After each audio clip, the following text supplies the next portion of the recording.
Presidential bangag na walang sinasagot, sinasalag pa na ganyan, may pideya siya, ginagamit niya yung ano, except na exempted siya sa drug test, ayaw niyang gawin.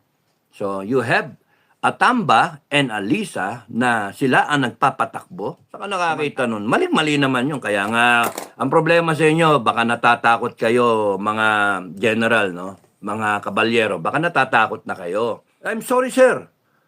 Mas matagal ako sa serbisyo kaysa sa iyo. Ako, napalaban ako, ikaw hindi. Ano ka? Ako, nagkomanda ko ng tropa, ikaw hindi. Tapos sasabihin mo sa akin, lalo na ikaw, Lam. Ikaw, Lam. Nakapagsalita ng maanghang na salita si Captain Dado sa dating mga kasamahang sundalo. Ayon kay Captain Dado, naging sunod-sunyer na lang ang mga general kay Liza Marcos, at kahit na may isyo ang Pangulong Bongbong Marcos sa pinagbabawal na gamot, tila nananahimik lamang ang mga general na ito. Ito ang pag-uusapan natin sa video na ito. Kung bago ka lang sa aking YouTube channel, baka pwede makahingi ng like at subscribe at click mo na rin ang notification bell para updated ka sa aking nilalabas na bagong video. Salamat po. Analyze, pero ang wala namang aksyon. Yun ang problema. Aksyon. Yung tipong with all the given, we have a presidential bangag na walang sinasagot, sinasalag pa na ganyan, may pideya siya, ginagamit niya yung ano, except na exempted siya sa drug test, ayaw niyang gawin. So you have Atamba and Alisa na sila ang nagpapatakbo, samantalang si Bangag ay ewan ko ano ginagawa. Imagine ang isang first lady involved sa appointment ng mga armed forces generals. Putragis na yan. Armed forces, huwag kayo pumayag sa ganyan. Hanip naman po siya. Nakakaloko yan. First lady. Sino ba commander-in-chief? Is it Lisa, Araneta, Marcos? Commander-in-chief? Ay, sobra naman tayo. Ano nangyari sa atin? Naging Jurassic na tayo. Ano yung bumalik tayong gano'n? Saka nakakita nun, mali-mali naman yun. Kaya nga, ang problema sa inyo, baka natatakot kayo, mga general, no? Mga kabalyero, baka natatakot na kayo. Ewan ko, alam nyo, tao rin ang mga yan. Meron silang trigger, kayo, meron din trigger. At meron kayong mga tao sa likod nyo, maraming trigger. Trigger finger. Anong tanga? Nilabel nyo lang ng Presidente ng Pilipinas, Commander-in-Chief. Tapos takot kayo. Yung isa, nilabel ninyo, First Lady. Dahil sa respeto nyo kay BBM, label niyang First Lady, abilat na sabihin, susundin nyo. Stupido. Pati yung si Tamba, porke ka mag-anak, pinsan. O kaya, kunyari si Amy. No. Anong klase tayong profesional? Pagka mali, mali. You call it out. I'm sorry, sir. Ganun ka stern. I'm sorry, sir. Mas matagal ako sa serbisyo kaysa sa iyo. Ako, napalaban ako, ikaw hindi. Ano ka? Ako, nagkomanda ko ng tropa, ikaw hindi. Tapos sasabihin mo sa akin, lalo na ikaw, Lam. Ikaw, Lam. Sasabihin mo sa amin kung ano, you are the better person na mag-appoint. Sinasabi namin kung sino. With all due respect, madam, you do not mingle, you do not make pakialam dito sa appointment ng mga key positions ng AFP. Di ka commander-in-chief. Si Kuting ang commander-in-chief. Tapos, kung ano, if I had my way, kung akin yan, Mr. President, can I have a word with you, Mr. President, privately? Ganon, privately. And then, nakasimangot na ako. Ganon na ako. Yung ganon ba? Hindi na mapintay mo ka. Yung, para medyo takot na. Pucha, mainit na yung ulo ni General, Baka sapakin ako. Baka sapakin ako eh. Gayahin nyo si Sara, nananapak ng sheriff. Anak ng tokwa tayo. Saka nakakita na meron ng info na bangag yung presidente, tapos hanggang ngayon, order pa rin siya. Tapos takot na takot ang Pilipino. Ano na ba nangyari sa atin? Tayo yung nandito, tayo yung nasa ibabaw, people of the Philippines, Constitution tayong gumawa, nag-ratify. Kinakailangan nila yung approval natin. Kahit anong bagong gawin nila dyan sa Constitution, kinakailangan yung approval natin. Pero ngayon, ang gagawin nila, babayaran nila yung mga tatanga-tangang Pinoy. Yung mga naghihirap. So parang nakakainis, no? Nakakaloko, sinasadya nila yung matataas yung presyo, kahit tuka kayo, hirap na hirap kayo, sinasadya para merong laban ang ayuda nila. Merong kararatnan yung kanilang ayuda. You see how these politicians work? Kaya it has to stop. Na kailangang itigil natin yan. Kaya nga, ang sa akin na nakikita ko, to be honest with you, nakikita ko, not just a change in leadership, but a change in attitude, a change in the standard. We have to emphasize ano ang gusto natin. Kami ang masusunod, taong bayan. Pitikin ang ayaw sumunod, paalisin yung ayaw sumunod. Yung mayayabang at may angas at matitigas ang ulo at yung maabuso, meron kayong dapat kalagyan. Dapat ganun. Never again matakot ang taong bayan. Never again. And kayo, mga kababayan, we can make a difference. We can make a difference. Dapat ang style dito, hindi nag-iisa. Hindi nag-iisa yung tao, hindi dalawa, hindi tatlo. Yung one time, big time. Tayong lahat. That's the power of the Filipino people.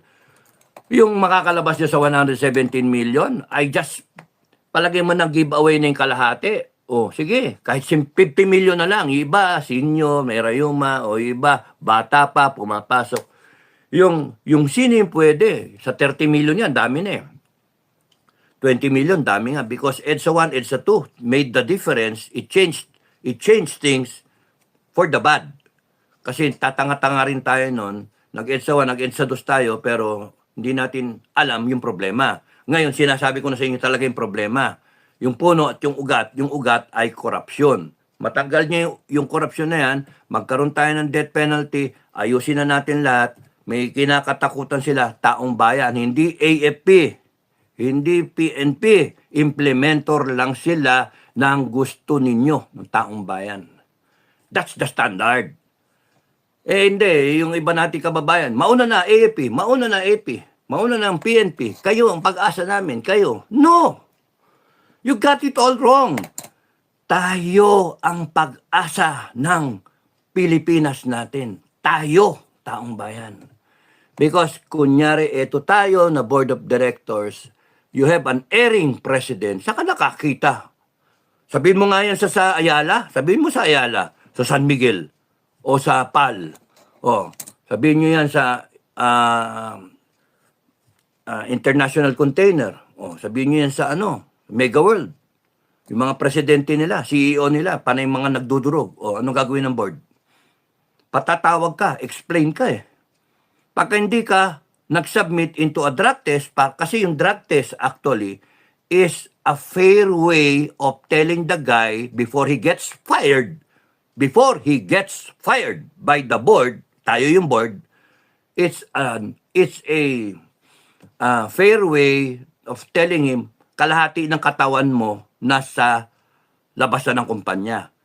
Kinakailangan mag-drug test ka. At pagka umangas pa, ang dami pang excuse. Hindi, bossing, meron akong may gagawin ako bukas. May schedule ako bukas. The way it should be done is drop everything. Not a single day ang lalakpas, mag-drug test ka. Pero anong ginagawa natin? Nagsasabi tayo, ang dami nang sabi, drug test. So, pagka ganon ang presidente ng isang kumpanya, you get fired. Kahit saan kayo pumunta, kahit sinong kumpanya yan, you get fired because you cannot sacrifice the image, the future of the company, yung pera ng kumpanya, yung tauhan ng kumpanya, yung safety ng kumpanya, lahat may impact sa kumpanya ang gagawin ng presidente. So tayo, do you think kinakailangan tumagal pa ng isang araw yan na walang drug test, si BBM? Definitely, the answer is no. O ano nangyayari? Panay salita. Kaya nga sinasabi ko na AFP, PNP, we are exercising all the possible means that na pwedeng mangyari para ma-effect yung drug test na yan. BBM, makinig ka. Malacanang, makinig kayo. Mga advisor, makinig kayo. At kung hindi nyo ginawa yan, dadating tayo sa punto, taong bayan ang kikilos. The whole board ang kikilos. Sa ngayon, swerte ninyo eh. In disarray ang board of directors. Yung board, merong nasa abroad, merong may ginagawa, hindi na nga makabili ng bigas, yung ibang member ng board. may naghahakot ng basura, may nagdadrive ng taxi, ng tricycle, merong nag-grab, nagde-deliver. Nantokoa tayo. Pero board director pa rin. Kasi iba nagtatago. si Kibuloy. Pastor, sorry talaga naman nagtatago eh. Mag-bail ka na lang. Mag-bail ka. But make sure na you are safe. Hindi, God is your protection eh. They cannot do anything to you eh. Subukan nilang katayin ka, kundi na maramdaman nila yung wrath of God. That's how, yun ang paniniwala ko. Yeah, Pastor, huwag ka mawawala ng pag-asa. God is with you. And who can be against you? So, kaya ko sinasabi, ako pinupuntirya ko AFP tsaka PNP, no? How I wish na lagi ko sinasabi, PNP, AFP, buo kayo, buo. Pero, wag sana yung magkakahiwalay kayo. Wag kayong gagaya sa EDSA 1, that was so many years ago, 38 years ago, na nahati. Merong pro Apolacay, EPM Senior, naiwan yung mga general, yung iba na pwedeng loyal o pwedeng bayaran, hindi natin alam. Sorry do sa mga senior ko, mga sir, na bakit kayo nagstay loyal kay EPM. Tapos yung dito naman, yung kalaside ni Honasan at saka nila Fidel, nasaling pusa si Fidel at si JPE, and then the RAM, dito sila lahat sa kabila, panay junior, panay mga tiniente. Ang pinaka-workhorse, panay tiniente at saka mga sundalo. Ilang colonel lang yon, ilang major, captain, mga ganon. Pero kasi, in that kind of exercise, ang panalo dyan, kung sino may tropa.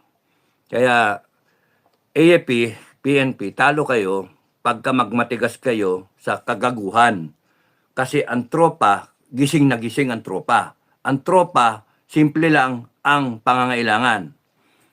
Simple lang ang pangangailangan ng mga sundalo. Hindi sila nag-golf, hindi sila nagkakabit, hindi sila nag-aari ng sandamakal na kondo, hindi sila bumibili ng lupa para sa retirement, para makapagtanim, para magawa ng resort. Ang mga sundalo natin, simple lang. Buhay lang niya yung pamilya niya, mabuhay siya para makabalik siya sa pamilya nila. Hello, hindi nyo ba alam yon? Mabot kayo general? Kasi ang problema sa inyo, habang tumataas ang rangko, pati politiko, habang tumataas ang rangko, dumadagdag yung yabang. Dapat habang tumataas ang rangko, mas closer kayo sa lupa.